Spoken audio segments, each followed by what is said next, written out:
સુરેન્દ્રનગરમાં ઝીંઝુવાડા ગામે પોલીસ પર હુમલો થયો હોવાના સમાચાર મળી રહ્યા છે। દારૂના કેસમાં આરોપીઓને પકડવા પહોંચેલી ટીમ પર આ હુમલો કરાયો છે। પીએસઆઈ કેવી ડાંગર અને એક કોન્સ્ટેબલ ગંભીર રીતે ઘવાયા પણ છે। પીએસઆઈને ટ્રીટમેન્ટ માટે તાત્કાલિક અમદાવાદ ખસેડવાની ફરજ પડી છે।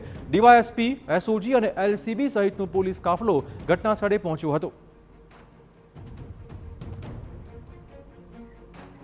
પીએસઆઈને સારવાર માટે તાત્કાલિક અમદાવાદ ખસેડવા પડ્યા છે। અનેક કોન્સ્ટેબલને પણ ઈજા પહોંચી છે। આ ઘટના પછી ડીવાયએસપી, એસઓજી અને એલસીબી સહિતનો પોલીસ કાફલો ઝીંઝુવાડા ગામ પહોંચી ગયો હતો, જ્યાં પોલીસ પર હુમલો કરાયો છે। દારૂના કેસમાં તપાસ કરવા ગયેલી પોલીસની ટીમ પર આ હુમલો કરાયો છે।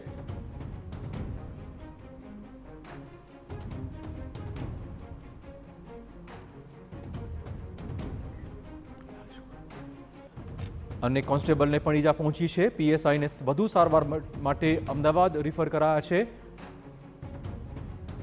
ઝીંઝુવાડા ગામનો બનાવ કે જ્યાં દારૂના કેસમાં તપાસ કરવા પહોંચેલી પોલીસ પર હુમલો કરાયો છે। પોલીસ પર જીવલેણ હુમલો થતાં ચકચાર મચી છે। દારૂ કેસના આરોપીને પકડવા ગઈ હતી આ ટીમ અને તેની પર હુમલો કરાયો છે।